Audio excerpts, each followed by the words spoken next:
Você já ouviu falar sobre o corpo do pecado?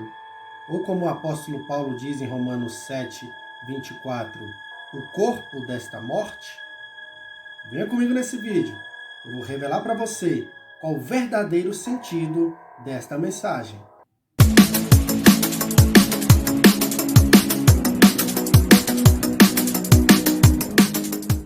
Fala, meus queridos amigos e irmãos em Cristo. Sou o pastor Wagner Alejandro, esse é o canal Papo Cristão. E no vídeo de hoje, iremos falar sobre a expressão deixada pelo apóstolo Paulo, o corpo desta morte, o que isso realmente significa e o que isso reflete em nossas vidas.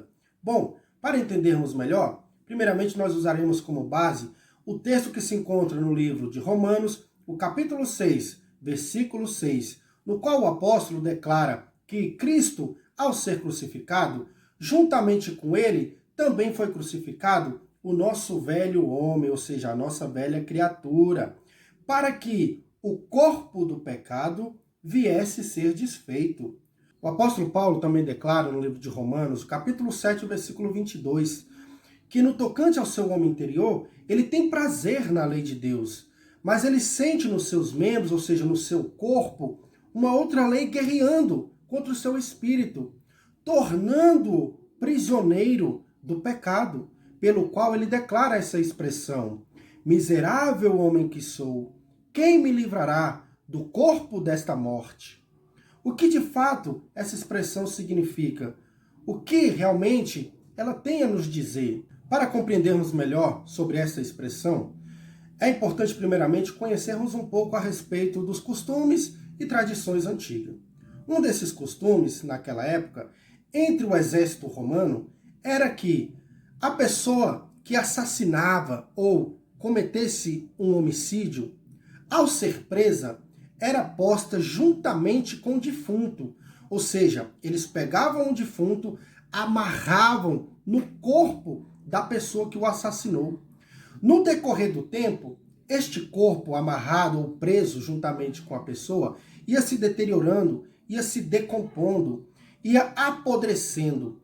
As bactérias iam comendo o corpo daquela pessoa viva. Com o tempo a pessoa ia adoecendo, experimentando por fim a própria morte.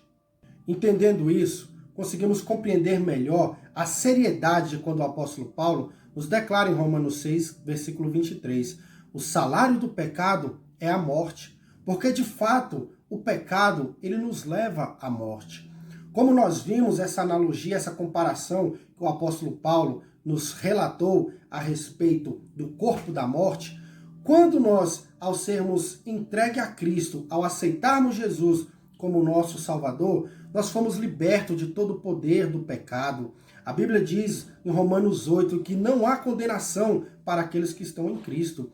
Mas, ao olharmos para trás, ou ao decidirmos voltar às velhas práticas, é como se nós estivéssemos retomando e sendo amarrado àquele corpo que uma vez já foi morto. Este corpo, ele vai nos levando à morte gradativamente, ele vai nos infectando, ele vai apodrecendo a nossa vida ao ponto de realmente chegarmos à perdição.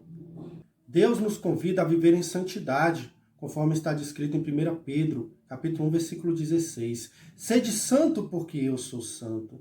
E como é que nós vencemos o pecado que tanto nos assola?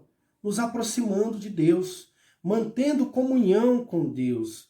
A palavra de Deus nos declara em Tiago, capítulo 4, versículo 8, chegai-vos a Deus e Ele também vos achegará a vós, mas resisti ao diabo e Ele fugirá de vós. Nós precisamos lutar com todas as nossas forças para vencer esse pecado, para viver uma vida de santidade.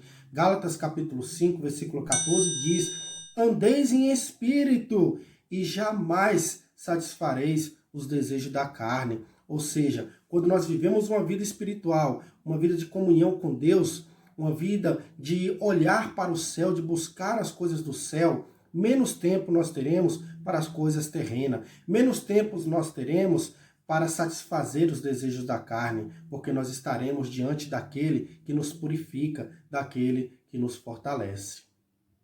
Bom, é isso. Espero ter ajudado no seu crescimento espiritual. Se você gostou desse vídeo, deixa aí o seu joinha, Compartilhe aí com seus amigos, seus familiares. Deixe também um comentário a respeito deste assunto e eu te vejo no próximo vídeo. Valeu!